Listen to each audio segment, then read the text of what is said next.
The Tom Woods Show, episode 826. Prepare to set fire to the index card of allowable opinion. Your daily dose of liberty education starts here. The Tom Woods Show. Folks, if your email inbox is taking over your life, manage it with sanebox.com. Check out sanebox.com/woods and get a 2-week free trial plus an automatic 25 smacker discount. Hey everybody, Tom Woods here, and I'm here with Murray Sabrin. I'm actually here at a resort with him. He's in Kissimmee, which is not far from where I live, so we're doing this in person. How about that? I think I've had about 3 interviews I've done in person in 826 of these. I wanted to talk to him as long as he was in town about what's going on, what we can expect with Donald Trump being inaugurated in several days from now. What can libertarians maybe hope for under Trump? What should they be watching out for? And maybe say a little something about New Jersey politics, where Murray is something of an expert and indeed a participant himself. Murray has been a professor of finance at Ramapo College for 32 years. He's currently on sabbatical working on a very important project that I know you're going to be interested in, so we'll talk about that. But for now, I'd like to welcome Murray back to the show. Murray, thanks for being here. Thank you, Tom. It's great being with you today. All right, let's get talking about, I'll hand you the mic. It's very low tech when I've got an extra I'm so not used to having an extra person. I have one mic and I just hand it to the person. Anyway, we got Donald Trump being inaugurated. He is a wild card in a lot of ways. My friend Scott Horton has this rule. He calls it Horton's Law, that when a politician makes promises, you can be sure he'll keep all the bad ones and abandon all the good ones. But leaving aside Horton's Law, let's think about the rosiest possible scenario. What would be a Trump presidency that you would look back on and say, all right, he wasn't a libertarian, but I'm glad he did A, B, and C. What would A, B, and C be? Well, Tom, looking at Trump, who would have thought a year from now we'd be talking about a Trump presidency in just a few days? That's just an amazing phenomenon, given the fact that everyone wrote him off. But having said that, he's going to be in the White House in a few days. And so what we can expect, I hope, is that he diffuses international tensions. Now, that's going to be hard given the foreign policy team he's assembled. He's assembled people who have made some pretty aggressive statements in their testimony to the committees that they're testifying before regarding their nomination to be Secretary of State and Secretary of Defense. So if he can diffuse tensions with Russia, diffuse tensions with China, not engage in a trade war with China, which would be very important, because if we have a trade war with China, some people think can be a repeat of the 1930s with the trade wars. Some people think helped triggered World War II. Now, if we do have a trade war with China, hopefully it will be very short and be over with when people realize that trade wars will not do anything but create conflict and tension and lower the standard of living of the American people. And so what we can hope for in those areas is that Trump realizes that you've got to have freedom, free enterprise, international trade, international cooperation, and try to do something about the Mideast as well. He's talked about defeating ISIS. Well, we've tried that, and it so far hasn't worked too well, but we've got to make sure that the Mideast does not draw us in any further. We've spent trillions of dollars, all of which have been borrowed from savers around the world, to fight what has been a quagmire in the Middle East. Nothing's been resolved. How many American troops have been killed and maimed? How many people from Iraq, Afghanistan, innocent people have been killed. The Mideast has been a place that people have warned about for centuries. Don't get involved in the Mideast because it's been the graveyard of countries like Britain and the Soviet Union. And so we can hope in that area that Trump does something pretty remarkable, namely say that this interventionist foreign policy has been a failure, and we should try cooperation rather than conflict and intervention. It was hard to know, and of course it's still hard to know, whether Trump would continue with his very confrontational style even after he was elected. And yet he has basically maintained that style. I was thinking that maybe after he was elected he'd tone it down, and then part of toning it down would be walking away from some of his earlier positions. Now, there's maybe been a little bit of that, but not nearly as much as people might expect. And for instance, just recently he had his first press conference, And we all know the confrontation with Jim Acosta. He looked right at him and said Acosta wanted to ask a question. He's a CNN reporter, and Trump looks at him and says that he's not getting a question. He says, your organization's terrible. And then protests, and Trump says, you are fake news to CNN, which of course is true. And you can look on down the line. Is there a war they haven't misled us about? I don't know if there is. Is there, let's say, a high-profile crime or interracial crime that they haven't misled us about? I don't know what it is. I mean, they're on down the line. They have given us propaganda over and over. So, I cheered that. I was happy when he called CNN fake news.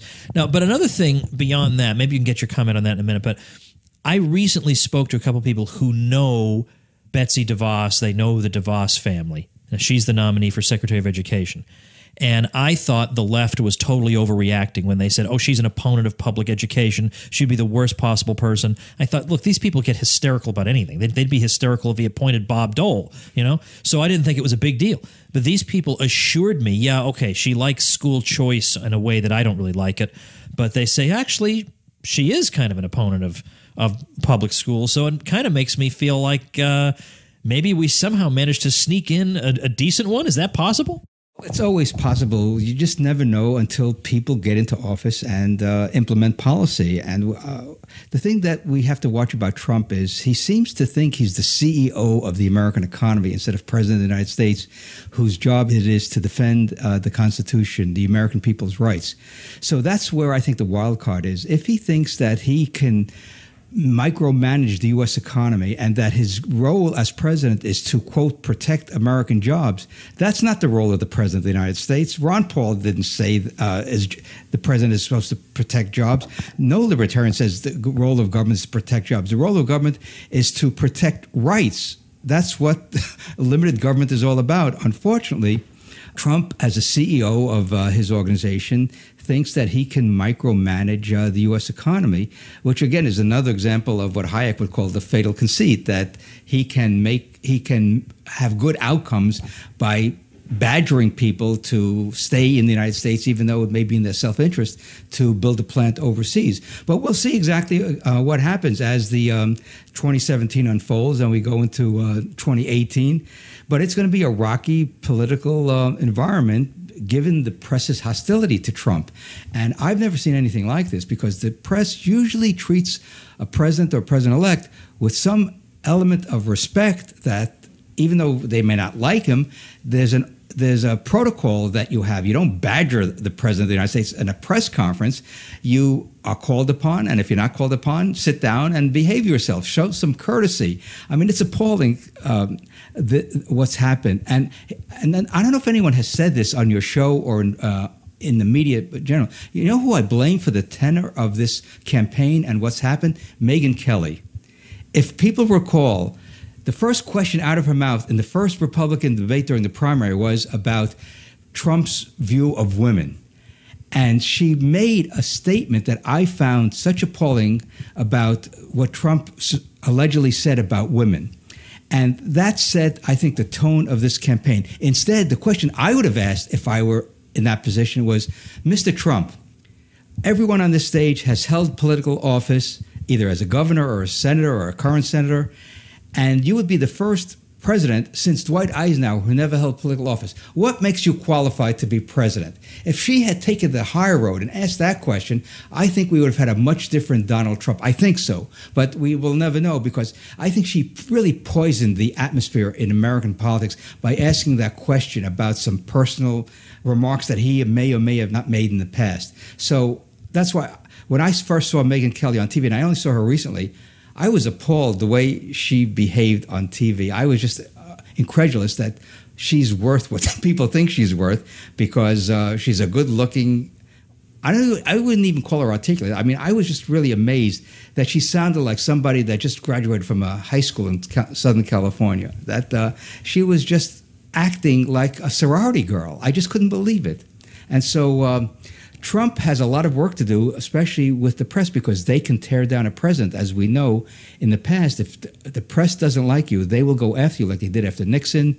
In the later years, I guess, with Johnson, but deservedly so, because he was a war criminal. If there was ever a war criminal, it was Lyndon Johnson, given what he did in Vietnam. And but once Watergate hit, I think the press had the right to probe and to question the president and his key advisors about what happened there. But with Trump, I think his persona is so larger than life. I think the media have a hard time relating to that, and therefore they're going after him in a way that I've never seen before in American politics on a very personal level. And this whole thing about this so-called dossier was so over the top. I think as a private citizen, he could probably sue everyone that was involved in this, especially John McCain, who had the gall to send this to the FBI. He should know better, as someone who's the chairman of the Armed Services Committee, whether this was a legitimate dossier on Trump. So John McCain showed his true colors when he took this dossier and sent it to the FBI. He should have thrown it in a wastebasket instead of making a big deal out of it. And so it's clear to me that the media are out to get him, and as we know, the deep state is out to get him because Trump is challenging the CIA. And that, as Senator Schumer said recently on MSNBC, Trump should be careful in challenging the CIA. Now, is he issuing a warning to Trump that he better cool it, or some bad things could happen? Yeah, that is disturbing that we would be in that position where even the president has to beware of an institution that's supposed to be under his authority or the authority of the U.S. government.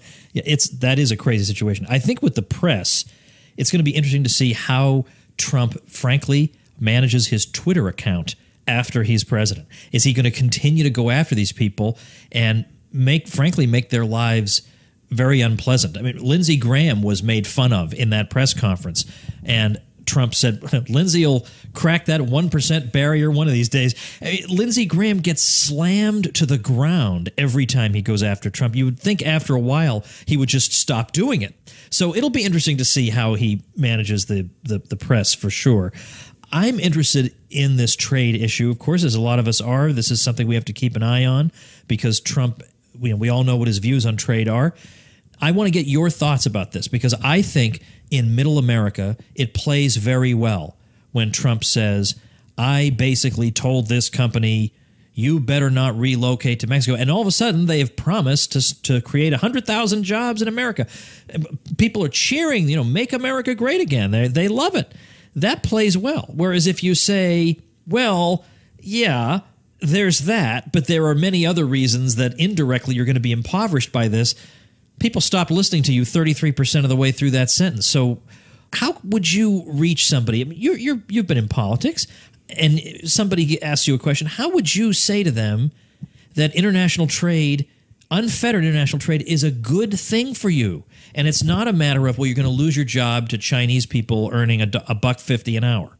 Well, I would turn this around and say, what if jobs in Michigan or companies in Michigan went to Mississippi or Alabama or Florida?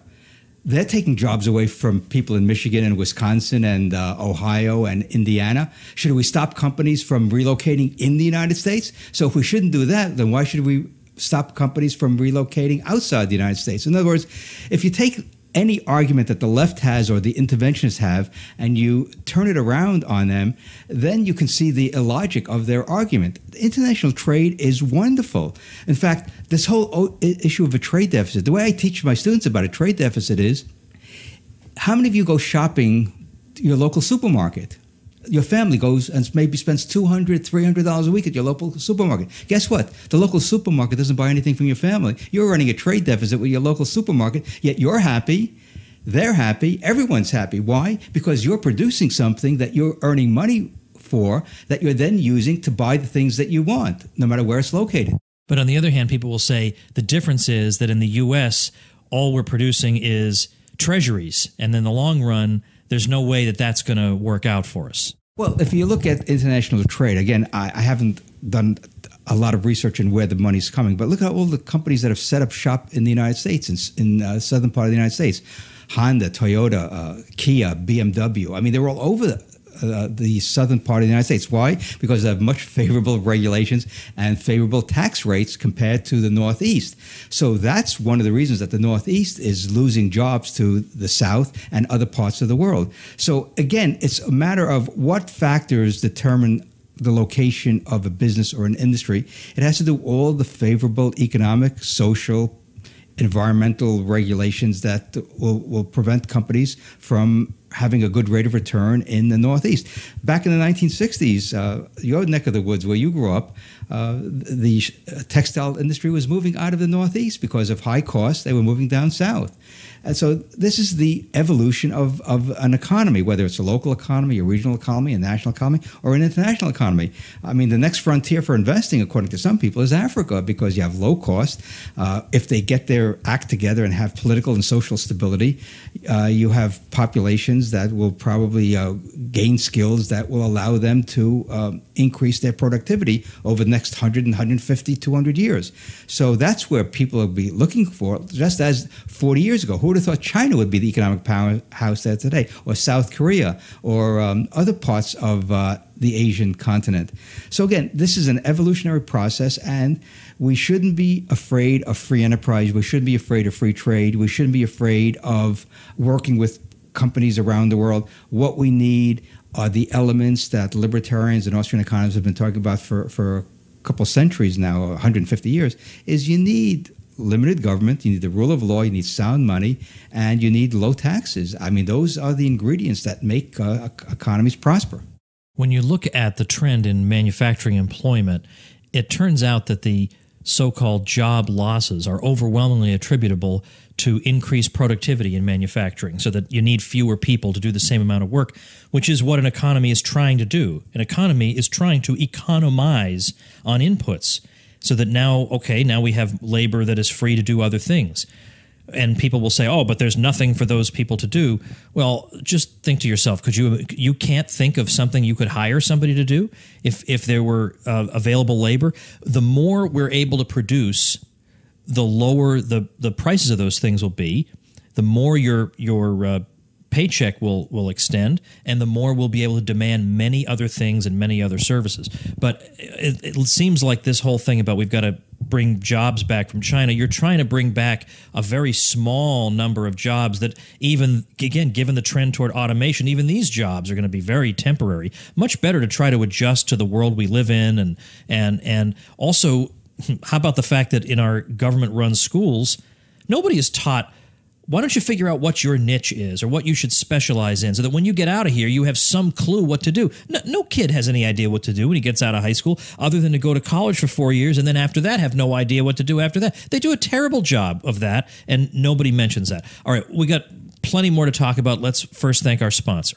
Folks, if you remember the Pink Floyd album Dark Side of the Moon, it was all about different things that can drive you mad.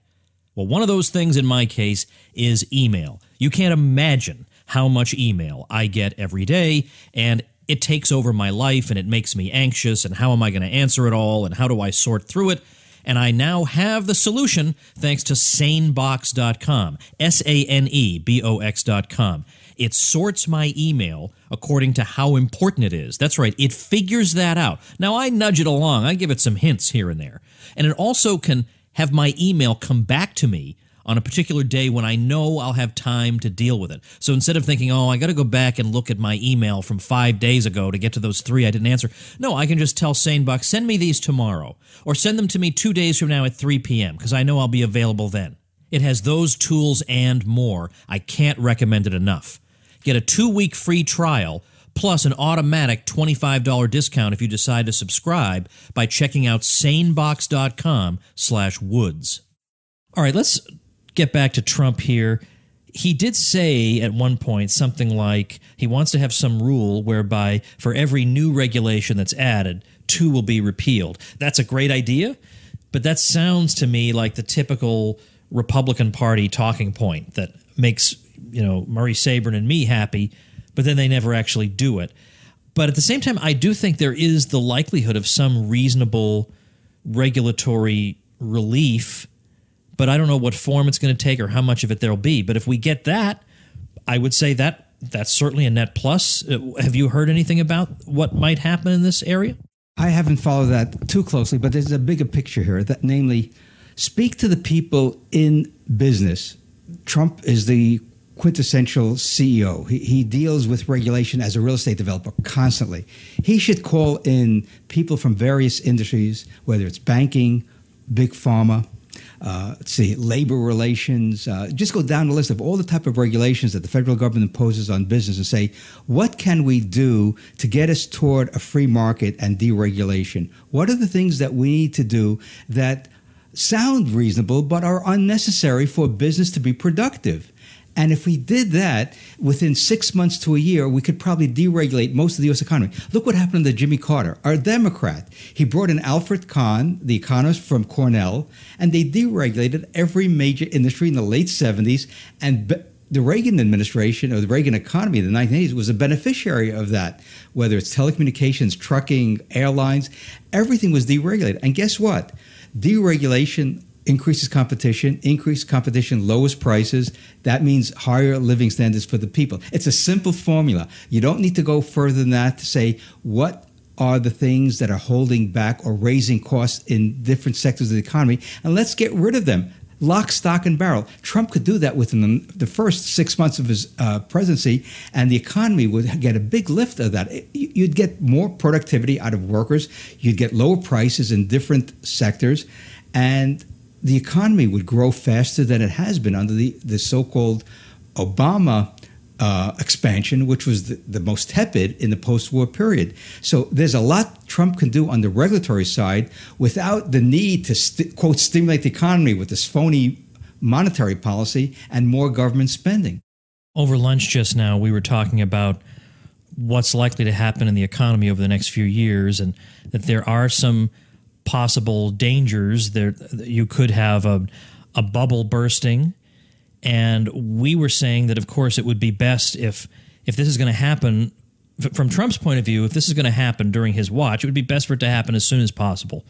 Just like under Reagan in his first term, you get rid of it, you clear it out, and you try and rebuild on a sound foundation by the time the next election comes along. Whereas you were saying you think it's more likely for this to carry on for another year or two, then actually get bad closer to when it comes time for him to run for re-election, and then everything becomes quite complicated. Yeah, I look at some financial indicators which currently indicate that we're still in the boom phase of the business cycle.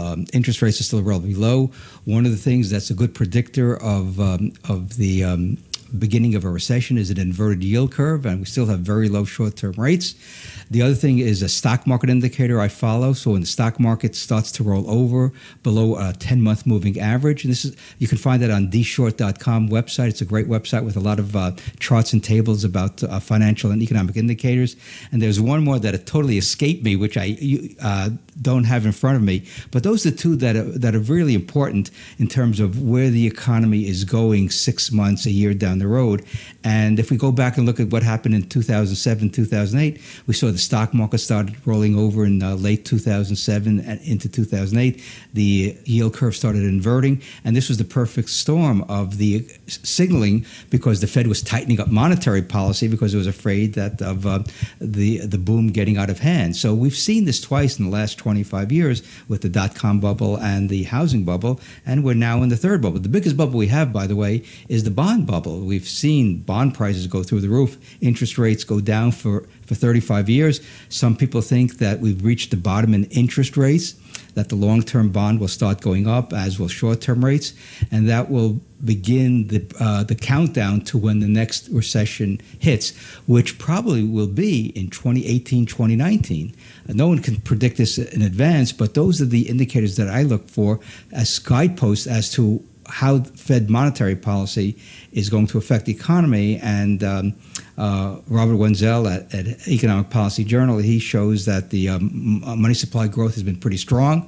So you don't get a recession when the money supply growth is strong. So when that starts to decelerate and maybe even goes negative, that's a good sign that we're going to see a recession and the stock market peaking. I want to say something about New Jersey politics, because a lot of people might think that's of interest only to people who live in New Jersey, but New Jersey has an outsized influence, let's say. I mean, for example, Chris Christie was, even though he didn't poll very well in the presidential race, he was a significant figure in coming out and supporting Donald Trump at a time when the GOP establishment was not endorsing Donald Trump. I was a little surprised that after he stuck his neck out and did that, he wound up not getting anything out of Trump. So I'm curious to get your thoughts as to why that might have happened. And then secondly, how would New Jersey politics fit into Trump's overall strategy in the future? Just the other day, a judge in New Jersey said that there's a private lawsuit against Chris Christie for acting irresponsibly in this Bridgegate affair, where they had this so-called traffic study that tied up traffic in Fort Lee, which is not far from my co-op. So I saw this firsthand of the mess that was created by this so-called traffic study. So there's a lawsuit going ahead, and we'll see what happens there. But Chris Christie had an opportunity when he was elected in 2009 and reelected in a landslide in 2013 to change the political culture in New Jersey. Unfortunately, he didn't do that. Again, he's another example of a politician whose persona overshadows any substantive political ideas he has, because I've spoken to him in 2009. He really doesn't have any core political beliefs or economic beliefs. In fact, in his State of the State address last week, he talked about how the state of New Jersey has to get more involved in helping drug addicts kick their habit. Well, that's all well and good, but that's not the responsibility of government, is to help people kick their habits. That's why we have organizations like Alcoholics Anonymous and other nonprofit organizations that help people cope with their personal problems.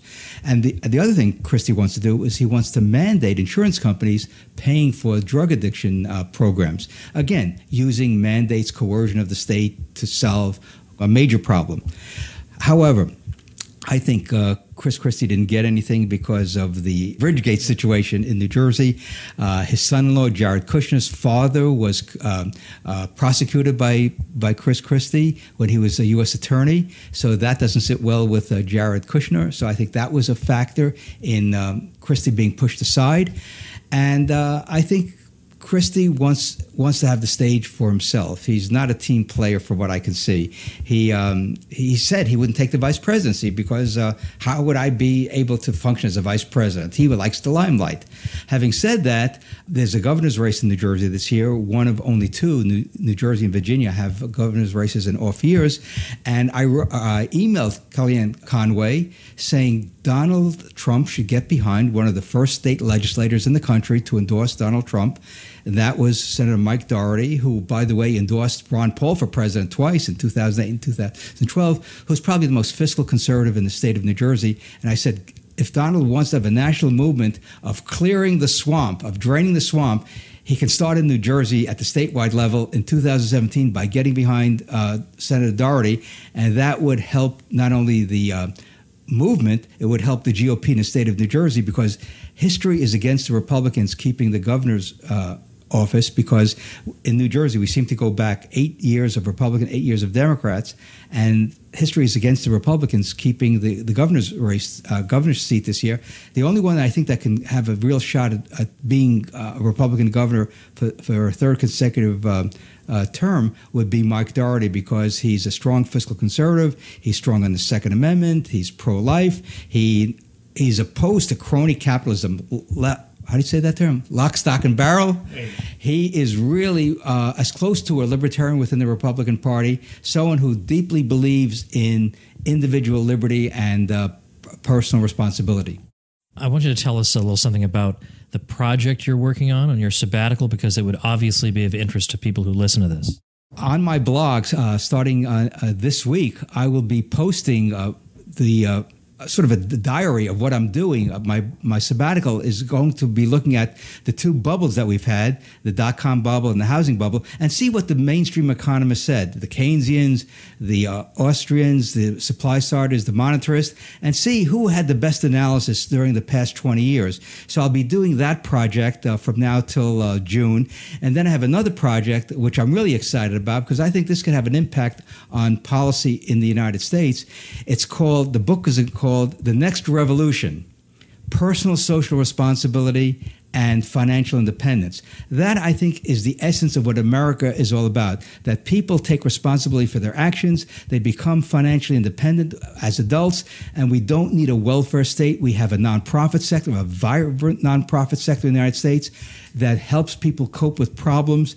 And if we have a robust private sector, a nonprofit sector, and a government that protects people's rights, we will achieve what I think the founders envisioned for the country, a free and prosperous America, instead of this incredible welfare warfare state that's really draining the lifeblood out of the economy.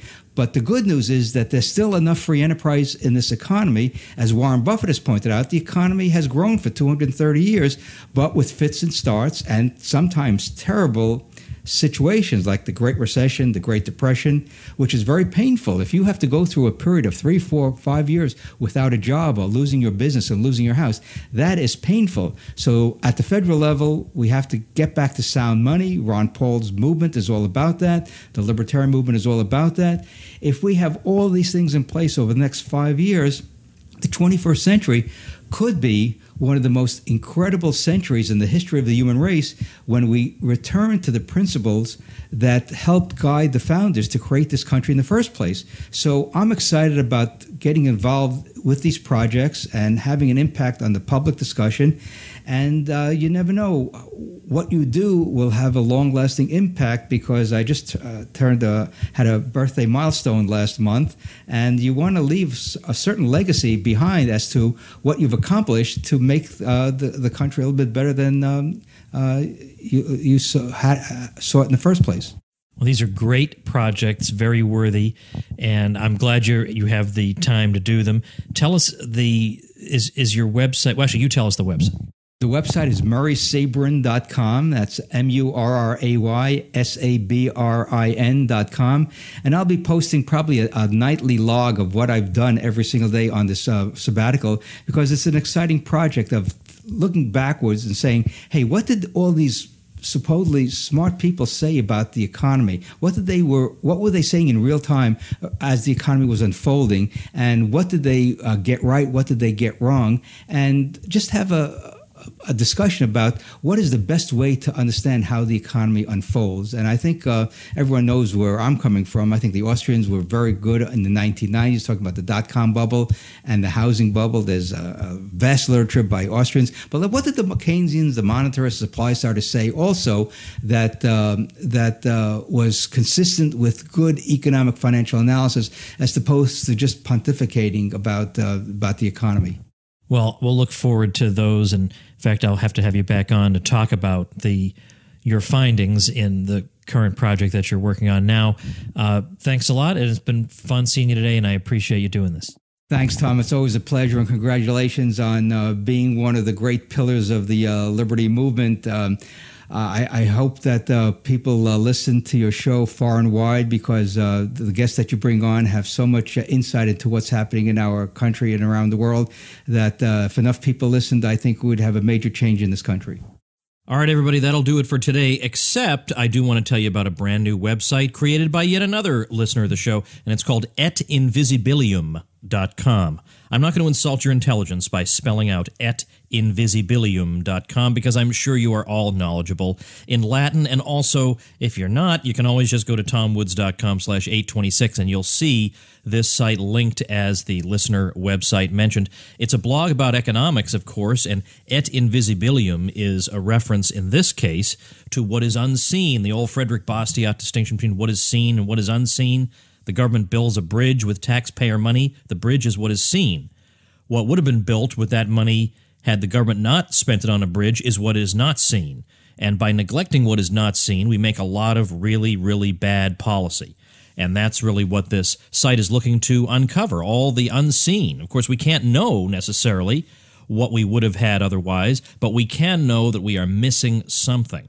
And this helps us to understand better what the correct way forward is. So I urge you to check out etinvisibilium.com. Again, I'm looking to it at tomwoods.com/826, as the listener website mentioned. Remember, you can get a nice shout-out like this for your brand new site, plus a link on my site, which really helps you in the search engines, plus 24 video tutorials, if you like, to help you get started as a blogger, and membership in my exclusive private bloggers group, where you can get your questions answered and be in a nice group of good folks who are doing the same thing you're doing. These are great bonuses. You get them by checking out tomwoods.com/publicity before you grab your web hosting. All right, tomorrow Libertarian comedian Andrew Heaton joins me. See you then. Become a smarter libertarian in just 30 minutes a day. Visit TomWoods.com to subscribe to the show for free, and we'll see you next time.